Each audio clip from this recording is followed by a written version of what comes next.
नमः ओं विष्णुपदाय कृष्णप्रेष्ठाय भूतले श्रीमते जय पताका स्वामिने तिनामिने नमचार्य पदाय निधय कृपा प्रदाय गौर कथा धामदाय नगर ग्राम अतारने।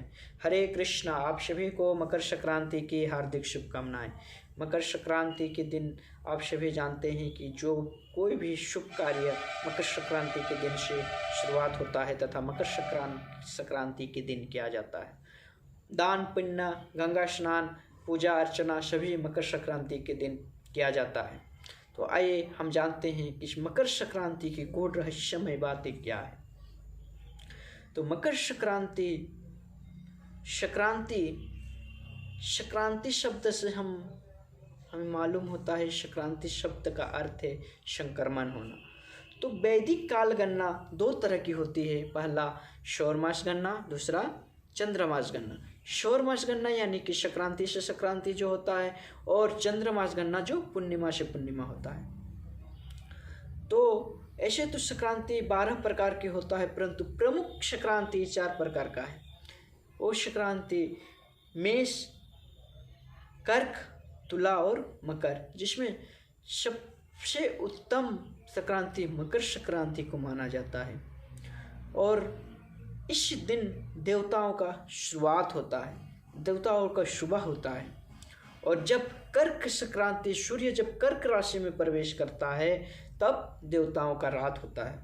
और ये जो कर्क और मकर के बीच का डिस्टेंस है, दूरी है, इसका 6 महीना का डिस्टेंस है। 6 महीना के बाद कर्क राशि में सूर्य प्रवेश करते हैं तथा फिर 6 महीना के बाद मकर राशि में प्रवेश करते हैं। तो जिस प्रकार हमारे 24 घंटे के बाद फिर से सूर्य उदय होता है, उसी प्रकार हमारे देवताओं का जो दिन होता है वो 1 साल के बाद दिन होता है, यानी 6 महीना रात और 6 महीना दिन। तो इस मकर संक्रांति के दिन देवता लोग जगते हैं। तो आप सभी जानते हैं जब शुभ होता है, जब शुभ मुहूर्त होता है, वह सवेरे का समय शुभ मुहूर्त होता है। हम लोग रात में कोई शुभ कार्य प्राय नहीं करते हैं, परंतु सवेरे जैसे होता है तभी स्नान करते हैं और पूजा अर्चना करते हैं। जितने भी शुभ कार्य है वह सवेरे, और ख़ास करके भगवान की भक्ति सवेरे होती है। आप सभी जानते हैं इस्कॉन के विभिन्न सेंटरों में मंगल आरती सवेरे 4 बजे 4:30 बजे होती है, क्योंकि उस समय ब्रह्म मुहूर्त होता है। तथा जब तपस्या या कोई भी कार्य जो ब्रह्म मुहूर्त पे किया जाए तो उसे शुभ माना जाता है।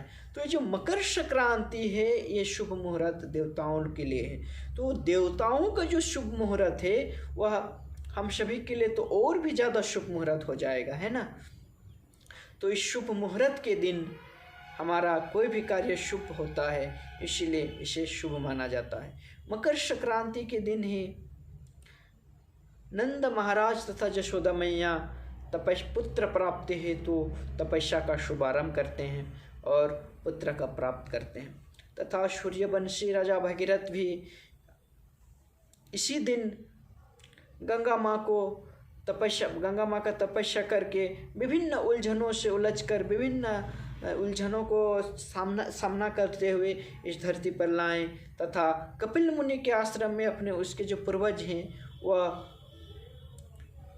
भटक रहे थे, उसको उद्धार करते हुए गंगा सागर में जाकर के मिलती है। तो ये जो गंगा सागर में मिलती है, इसलिए आज के दिन गंगा सागर में भव्य मेला लगता है।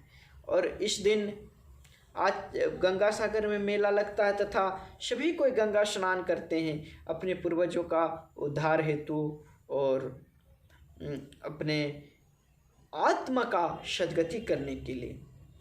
तो आत्मा का सद्गति हमें कैसे होगा? आत्मा का सद्गति तभी हो सकता है जिस प्रकार एक पत्नी का अपना पति के पास रहने में जो आनंद है, जो सुख है, वह कहीं दूसरी जगह रहने पर नहीं है।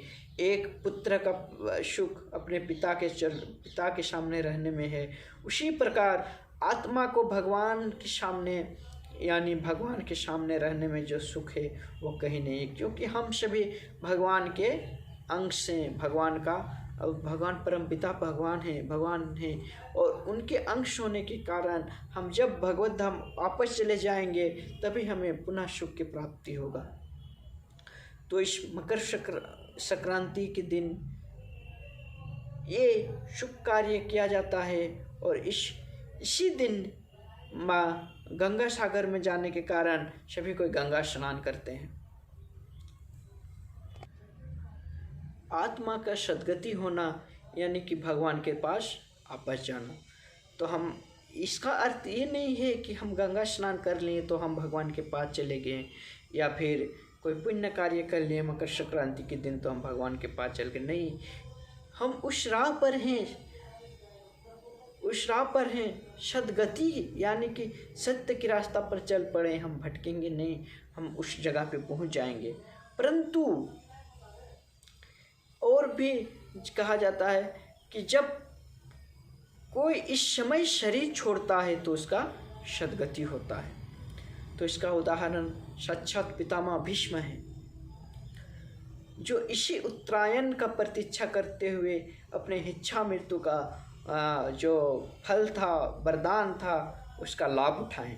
इस समय पितामह भीष्म इसी दिन का इंतजार कर रहे थे और जब सूर्य उत्तरायण में चले गए, इस संक्रांति पे आ गए, तभी भगवान श्री कृष्ण का मुखमंडल का दर्शन करते हुए अपना शरीर को त्यागे। आप सभी लोग जानते हैं कि इस मकर संक्रांति के दिन विभिन्न तरह के पकवान जो नौ अन्न है, तिल या जो नवअन्न, जो नया अन्न उपजाते हैं, उसको भगवान को भोग लगा के उसका भक्षण करते हैं। तथा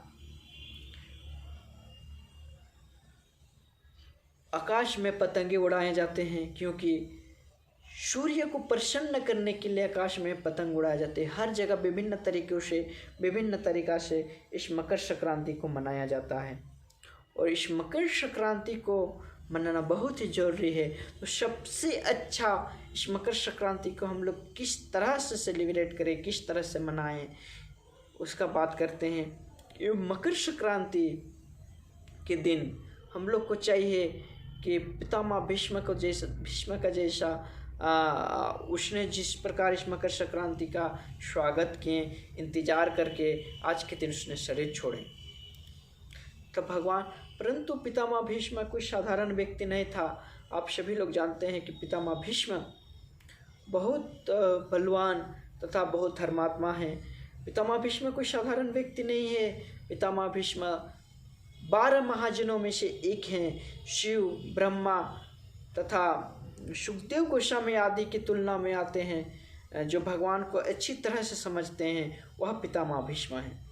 तो ये प्रश्न उठ सकता है कि पितामह भीष्म इतने महान भक्त, शुद्ध भक्त होने के कारण बावजूद भी पितामह भीष्म का इस गति कैसे हुआ? वो बानों की सैया पे कैसे सोए रहे? क्योंकि उसने अधर्म का साथ दिया।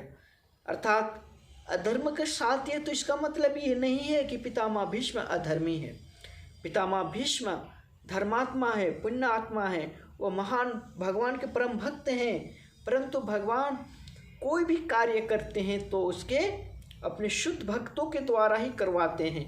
उस नाटक का पात्र उसका अपना आदमी रहता है और वह शुद्ध भक्त के द्वारा वो नाटक कराते हैं। परंतु पितामह भीष्म को देख करके हमें उसका अनुसरण नहीं करना चाहिए, उसका अनुकरण करना चाहिए कि पितामह भीष्म हमें क्या कहें, उसको सुनना चाहिए, ना कि पितामह भीष्म अधर्म का साथ दें इसलिए हम भी अधर्म का साथ दें।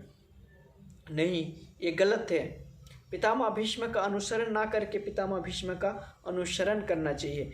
पितामह भीष्म जब शरीर को त्यागे तो भगवान श्री कृष्ण के सामने, भगवान श्री कृष्ण को अपने आँखों के सामने रख के भगवान की आँखों को देखते, अपने आँखों से भगवान श्री कृष्ण के सुंदर मुखमंडल को देखते हुए अपने शरीर को त्यागे और वह पुनः फिर भगवत धाम वापस चले गए। तो इसी प्रकार से हमें चाहिए। और आज ही के दिन चैतन्य महाप्रभु ने संन्यास आश्रम, संन्यास दीक्षा प्राप्त किए। ऐसे तो भगवान को दीक्षा लेने का कोई ज़रूरत नहीं है, परंतु हम जैसे लोगों को जिस प्रकार पितामह भीष्म से हमें सीख मिलती है किस प्रकार भगवान के शुद्ध भक्त होने के बावजूद भी वह अधर्म का साथ दें और उसका दुर्गति हुआ। हमें कोई भी ऐसा अधर्म कार्य नहीं करना चाहिए तथा अधर्म का साथ नहीं देना चाहिए जिससे हमारा गति खराब हो। परंतु महाप्रभु भी क्योंकि वो नाम का वितरण करने के लिए यहाँ पर आए थे, इसीलिए उसने ये सिखा रहे हैं दीक्षा लेकर के कि हमें गुरु का आश्रय में रह करके भक्ति करना चाहिए ताकि हमारा जीवन सफल होगा। चैतन्य महाप्रभु ने पूरे विश्व में हरि नाम का प्रचार किए हैं।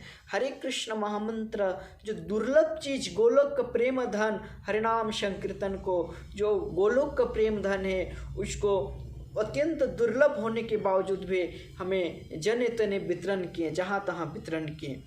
जाति धर्म कुल किसी का परवाह न करते हुए, कोई भी जाति हो, नीच जाति हो, उच्च जाति हो, कोई भी कुल का हो, उसका बिना परवाह करके हर जगह हर किसी को ये दुर्लभ चीज सहज में प्राप्त कराएं। और ये आदेश दिए महाप्रभु ने कि भारत भूमि ते होइलो मनुष्य जन्मजार निज जन्म सार्थो करे परोपकार। अर्थात भारत भूमि में जिसका जन्म हुआ है वह अपने जीवन को सार्थक करके दूसरों का उपकार करना चाहिए। तो हमारा वास्तव में उपकार कैसे करें? वास्तव में उपकार तभी हो पाएगा। एक छोटा सा हम लोग उदाहरण लेते हैं कि वास्तव में उपकार किसको माना जाता है। तो एक राजा का एक बहुत अमीर बाप का बेटा अगर यदि कोई मेला में खो गया है तो किसी ने उसे चॉकलेट और वो पूरा रो रहा है, तो एक व्यक्ति आया और उसको बोला कि भाई ये चॉकलेट, ये रो रहा है बच्चा को चॉकलेट दिलाओ। बच्चा चॉकलेट खाया, शांत हुआ, फिर रोने लगा। फिर कोई बोलता है कि नहीं, बच्चा मेला देखने के लिए कुछ सामान लेना चाहता है इसलिए रो रहा है। कुछ सामान दिलाता है, कोई कपड़ा दिलाता है, कोई समोसा दिलाता है या कोई घूमने ले जाता है। परंतु एक सज्जन व्यक्ति है जो उस व्यक्ति का देख करके, उस बच्चा को देख करके उस पर तरस आता है और वो क्या करता है, उस बच्चा को पकड़ के पुलिस स्टेशन ले जाता है और फिर मीडिया के माध्यम से, गवर्नमेंट के माध्यम से उसका फिर से उस पिता के पास वापस ले जाता है और वह अपने पिता के पास अपने घर वापस चला जाता है। उसी प्रकार हम सभी दुख भोग रहे हैं। और अगर यदि हम किसी को चॉकलेट के तरह कुछ पैसे दे देते हैं, कुछ कपड़ा दे देते हैं या फिर उसके लिए घर बना देते हैं, उसको कुछ ज़मीन खरीद देते हैं, तो ये उसी प्रकार का है जिस प्रकार उस अमीर बाप का बेटे को समोसा, जलेबी या फिर चॉकलेट, कपड़ा ये सब दिए। परंतु सबसे इम्पोर्टेंट कार्य वह होगा जो वह सबसे उत्तम कार्य वह किया जो उस बच्चा को लेकर के अपने पिता के पास छोड़ दिया। तो उसी प्रकार हम तभी किसी का उन्नत कर सकते हैं, तभी किसी को, जब हम भगवान श्री कृष्ण से, हम लोग सब भगवान का संतान हैं और हमें भगवान से अलग होकर के जो रहते हैं जिसके कारण हमें दुख भोगना पड़ता है।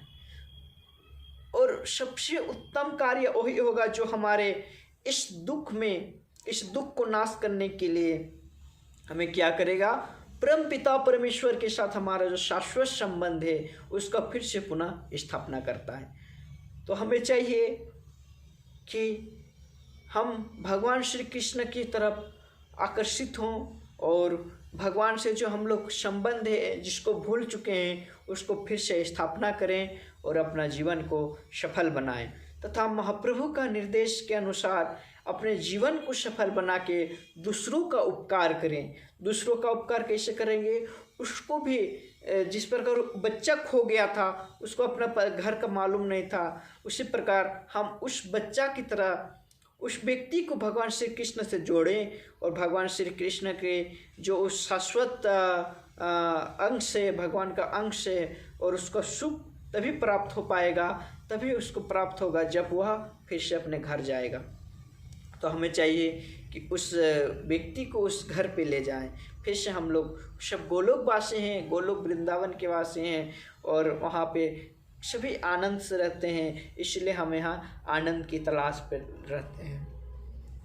परंतु महाप्रभु ने इतने सहज भाषा से सहज दुर्लभ चीज़ हरिनाम संकीर्तन लाए और जनित ने वितरण किए, जहाँ तहाँ वितरण किए। तो हमें चाहिए कि इस मकर संक्रांति के दिन इसे हरिनाम का आश्रय में लें, आश्रय में रहें तथा हरिनाम का आश्रय में रह करके इस मकर संक्रांति के दिन हरिनाम का जप का शुभारंभ करें तथा प्रतिदिन हरिनाम जप करें, ताकि तब हम जाके हमारा सद्गति होगा और हमारा जो पूर्वज है उसका भी सद्गति होगा। इस संक्रांति को विभिन्न जगहों पे विभिन्न तरीक़ा से मनाते हैं, परंतु हमें भी चाहिए कि इस संक्रांति का जिस प्रकार से हमारा रीति रिवाज में मनाते हैं उस प्रकार से मनाएं। बहुत ही अच्छा बात है कि हम लोग जो भी भोग बनाएं, जो भी अन्न का बनाए, तिल हो या कुछ भी चीज़ हो जिसको बनाए, भगवान को भोग लगाएं और उसको फिर ग्रहण करें, ताकि हमारा जीवन सफल हो सकता है। हरे कृष्णा, धन्यवाद। अगर यदि हमारा वीडियो अच्छा लगे तो आप लोग सब्सक्राइब कर लीजिए, ताकि और हमारा उत्साह को बढ़ाएं, ताकि हम इस प्रकार की वीडियो आप लोगों के सामने फिर ला सकें। हरे कृष्णा, धन्यवाद। Thank you very much.